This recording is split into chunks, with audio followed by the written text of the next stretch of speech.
Hello friends, Radhe Radhe. आज मी बनवत आहे गाजराचा हलवा। त्यासाठी मी घेतलेले आहे कढईमध्ये साजूक तूप घेतलेलं आहे अमूलचं।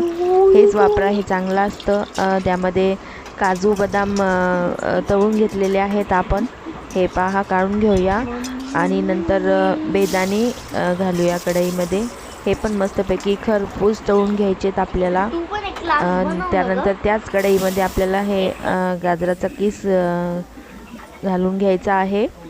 हे पहा, आणि अजून आपण वरून साजूक तूप घालून घेऊया वरून, आणि ह्याला हलवून घेऊया छानपैकी।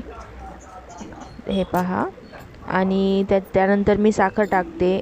3 ते 4 वाटी साखर घालूया आपण। साखर घातल्यावर परत एकदा याला आपण मिक्स करून घेऊया छानपैकी।